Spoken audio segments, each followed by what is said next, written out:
Thank you all.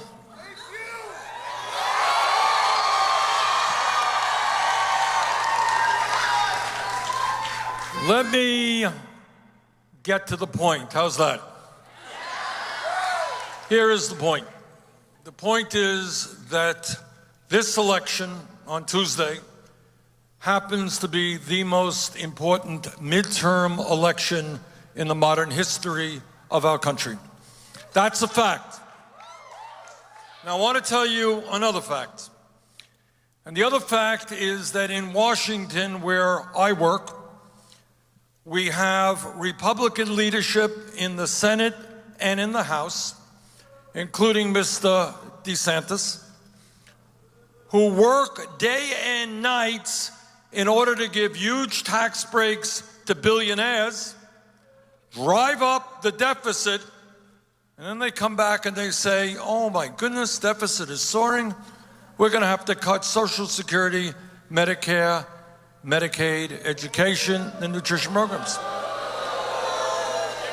Now, how does it happen that we end up with a Congress and governors all over this country, including your current governor, who spend their times worrying about the billionaires and ignore the needs of working people? How does that happen? And I will tell you exactly how that happens. And that is 4 years ago in this country, we had the lowest voter turnout since World War II. Almost 2 out of 3 Americans did not come out to vote.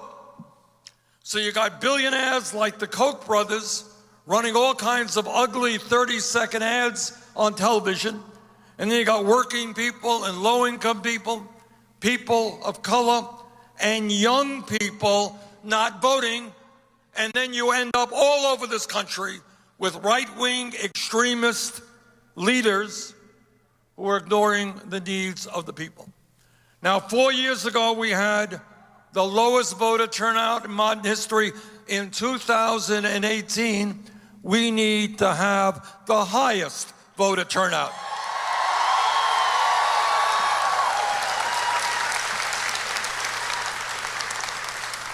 And let me tell you absolutely that if on election night, on Tuesday, the guy on TV says voter turnout is really high in Florida, you could turn the TV set off, because Andrew Gillum and Chris King will be your next governor, lieutenant governor. And Sean Shaw will be your next attorney general. That's what will happen if the voter turnout is high. But if that guy on TV says voter turnout is low, then you're going to end up with right-wing reactionary leadership here in Florida. And if that happens all over America, Republicans will continue to control the House and the Senate. Now, let me say, I know we got a diverse audience here, people of all ages, but I want to say a word to the young people. You are the future of America. And as it just happens, and I'm very proud of this, having been all over the country, your generation of young people, people under 30, is the most progressive generation in the history of America.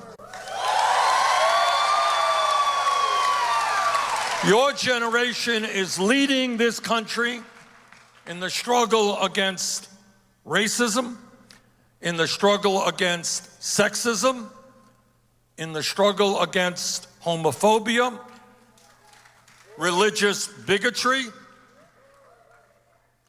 And your generation understands what Donald Trump does not, and that climate change is very real.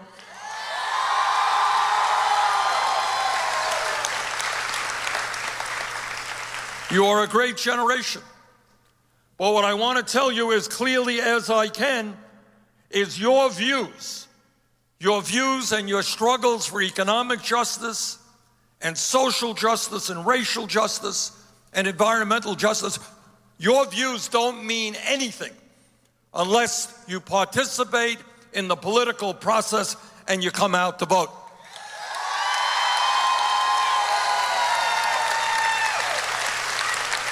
And I just heard, I want to be very frank with you. I just heard some numbers right backstage there. Somebody said there are like 2,900 eligible voters here from this university, 29 in this county. All of 81 of them have voted so far. That's pathetic. And right now, as I understand that after this event, Sean Shore is going to lead people right to the polling place, and I hope you'll go with him.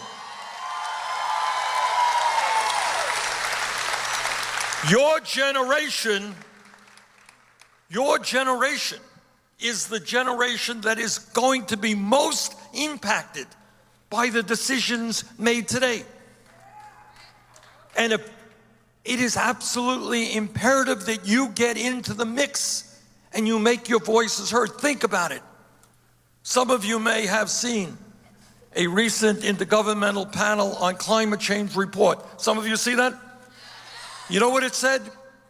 It said that we have all of 12 years to reduce the amount of carbon being emitted into the atmosphere. And if we are not successful in transforming our energy system away from fossil fuel to energy efficiency and sustainable energy, if we are not successful, then the planet of your children and your grandchildren will be increasingly unhealthy and uninhabitable.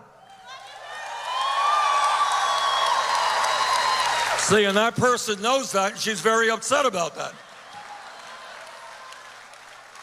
But you are going to have to live with the consequences of that. Your generation, as young people, is a generation which, if we don't turn it around, is going to have a lower standard of living than your parents. And we need to turn that around. Now, let me tell you a little bit about Andrew Gillum.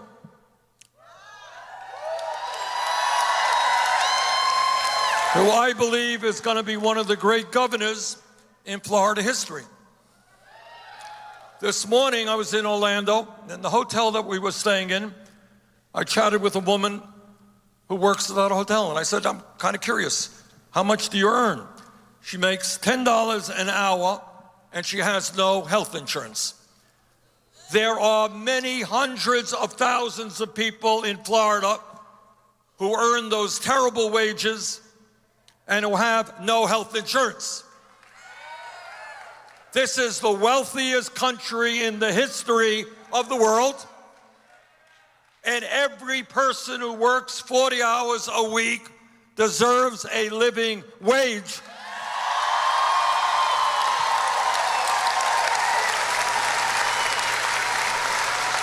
And that living wage is not $10 an hour. It's not your minimum wage of $8.25.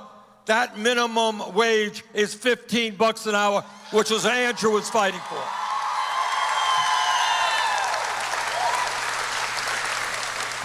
And Andrew Gillum understands that the future of America is having the best educated population on earth.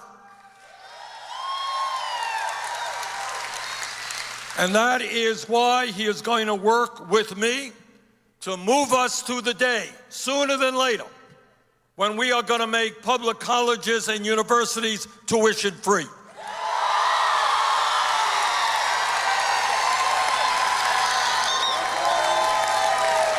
How many of you guys are going to be leaving school with debt, student debt? All right. Andrew and I believe that in America you should not be punished for the crime of getting a higher education. We're going to reduce that debt.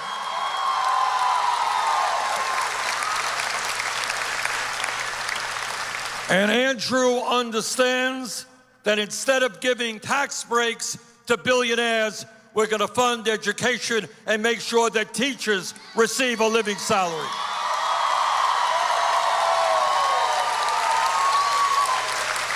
And when we talk about decent wages, Andrew Gillum also understands that it is absurd that women in America make 80 cents on the dollar compared to men. Equal pay for equal work.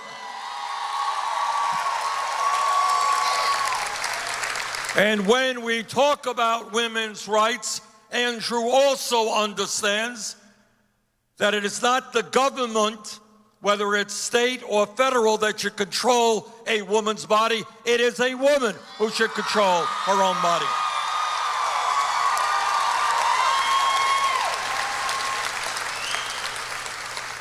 And Andrew understands something else that is enormously important. He understands that it is an international embarrassment that the United States of America is the only major country on earth not to guarantee health care to all people as a right, not a privilege.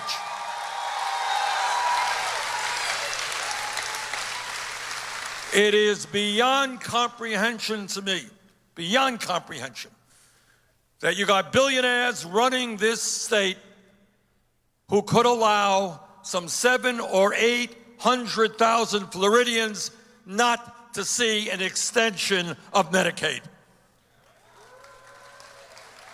But we have got to do even better than that. And we are going to continue the fight for a Medicare for all single-payer program.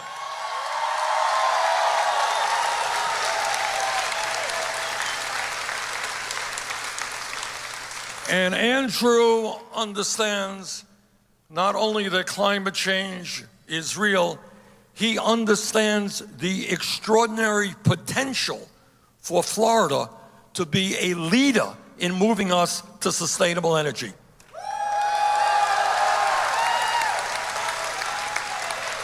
In case you guys haven't noticed, your state is called the Sunshine State. And it is called the Sunshine State for a reason. You got a lot of sun.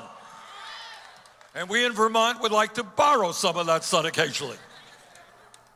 But you have extraordinary potential right here in this state to lower people's electric bill, to strike a real blow against climate change, and to create many, many good-paying jobs. Andrew will help move this state to sustainable energy.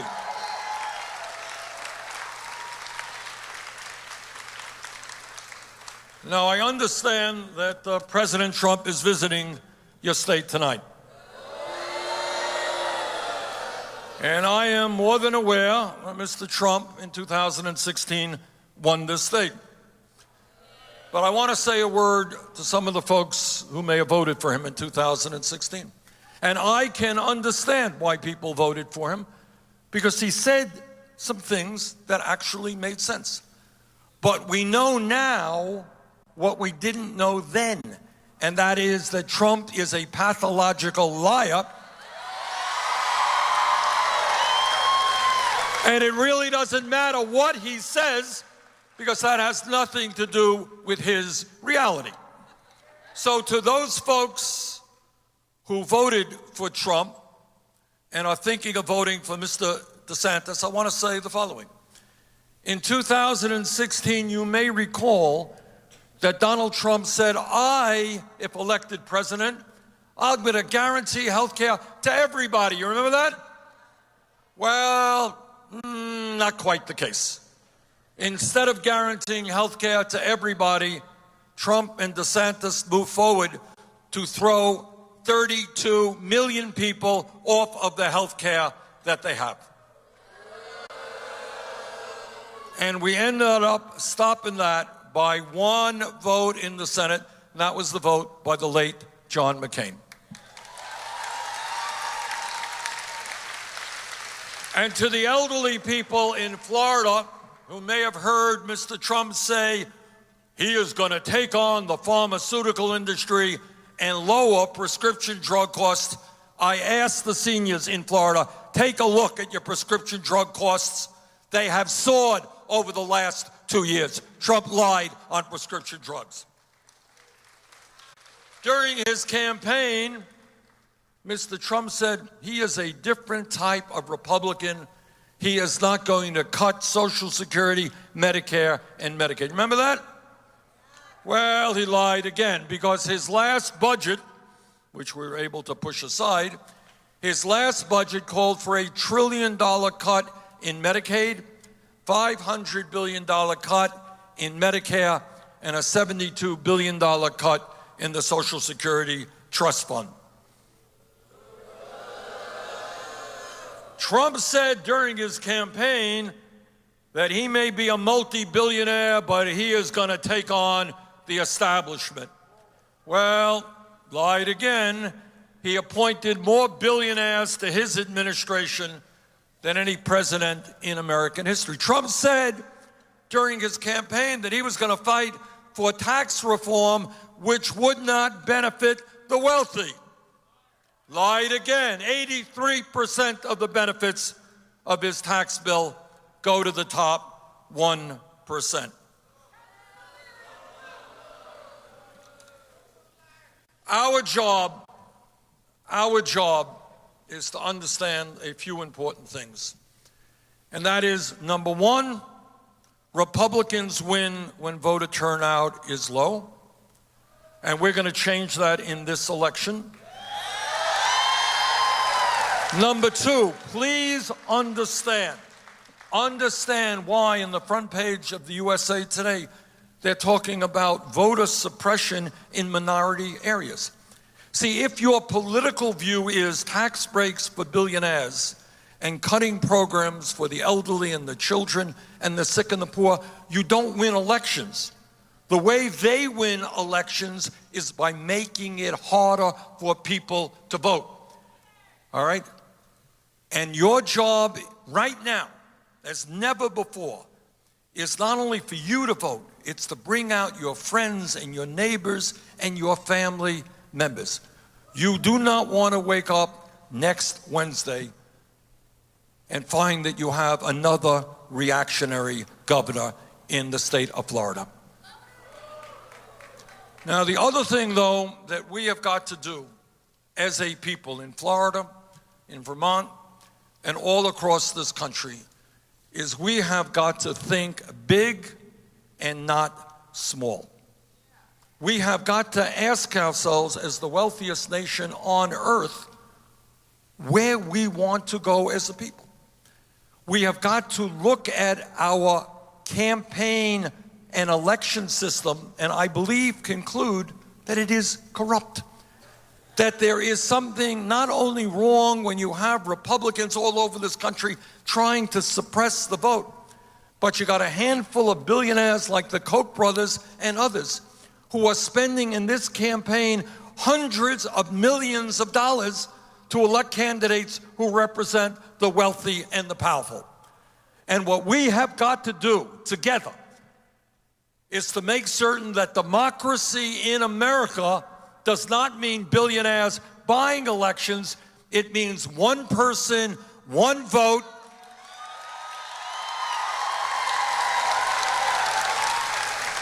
It means overturning this disastrous Citizens United Supreme Court decision. And it means moving to public funding of elections so that anybody in this room who wants to run for office will be able to do so,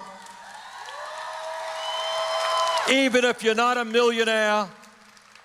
And that's the direction we have to go. And as a nation, we have got to ask ourselves, not only is our political system corrupt, we have an economy today which has more income and wealth inequality than any other major country on earth. Are we satisfied with the three wealthiest people in this country owning more wealth than the bottom half of America? And meanwhile, we have the highest rate of childhood poverty of almost any nation on earth, and we have veterans sleeping out on the streets all over this country. Are we happy that we have a situation in which the top 1/10 1/10 of 1% owns more wealth than the bottom 90%. Where 40% of all new income goes to the top 1%.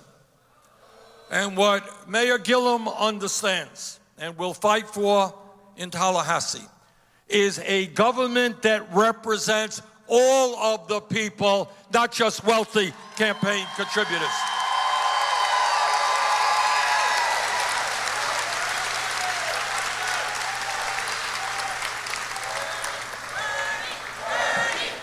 No. Not me. No, it is you guys. You guys have the potential to make history. The entire country is looking at Florida. There is a reason why Trump is here today. The country is looking at Florida because they are deathly afraid, because the Republicans are deathly afraid that Gillum is going to win.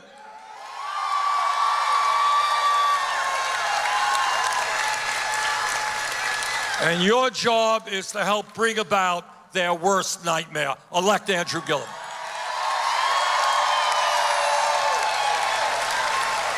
And Andrew also understands that in Florida and in Vermont and all over this country, we have a criminal justice system which is broken.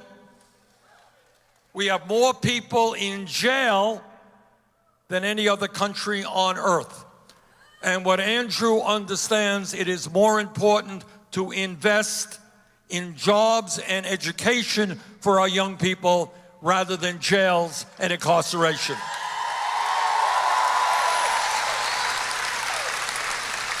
And Andrew understands that it is not the American way to demonize immigrants, which is what Trump does every day. And Andrew will work with me to protect the young people in the DACA program and to move toward comprehensive immigration reform.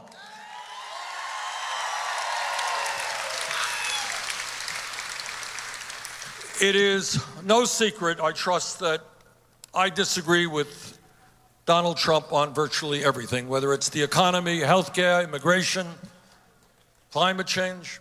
I disagree. But I want to say this from the bottom of my heart, and that is what Trump is trying to do in this country today for a president is unprecedented. Generally speaking, when somebody becomes president of the United States, whether you are a conservative or a liberal or whatever you may be, you understand that when you get to the Oval Office, your sacred duty as a president is to bring the American people together. Whether you are black or white or Latino, Native American or Asian American, we are all Americans. You bring us together. Whether you are a male or a female, whether you are gay or straight, we are all Americans. Now, everybody here understands that the history of America contains incredibly positive and wonderful moments. In so many ways, we have been a leader in the world. But our history also contains moments and aspects that have not been positive. You all remember that when the settlers first came here, the terrible things they did to the Native American people. You all know that. And I don't have to explain to anybody here the abomination of slavery and segregation and racism. And all of you know that in America 100 years ago, women were third-class citizens. Women not only did not have the right to vote, they couldn't go to a university like this. They couldn't go out and get the job of their choice. They were third-class citizens. And all of you know that our gay brothers and sisters had to deny their sexuality because of a great fear of harassment, of what people might think of them. You all know that throughout the history of this country, there has been terrible discrimination against Asian Americans, against Catholics, against Jews, against Italians, against the Irish, you name it. That's the bad news. But here is the good news, that throughout our history, going back to the very beginning, there were incredibly brave people of all races and all backgrounds who stood up and explained that we have a common humanity, that we are in this together no matter what the color of our skin is or where we come from.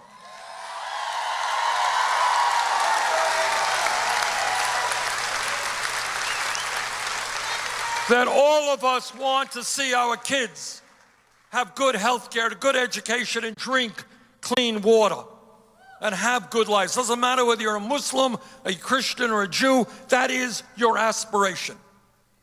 So I say to Donald Trump, who for cheap political points has been trying to divide us up, getting us to hate Muslims or immigrants or whoever it may be, we have suffered too much in the history of our country from all forms of discrimination. Mr. Trump, whether you like it or not, we are not going backwards, we are going forwards.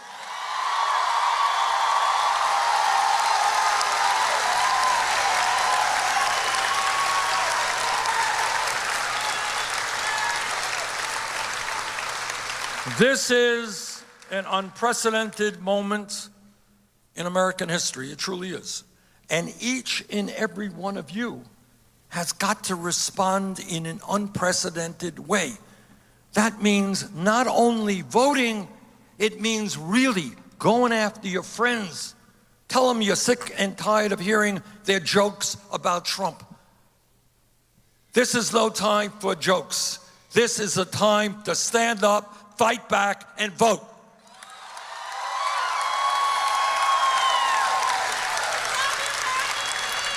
So I am asking you, and I'm begging you, you got 6 days left in this election.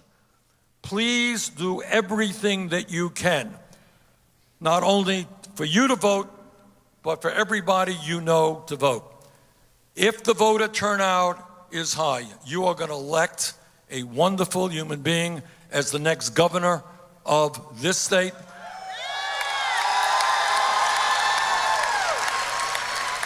So let's get to work and elect Andrew Gillum, the next governor of Florida. Thank you all very much.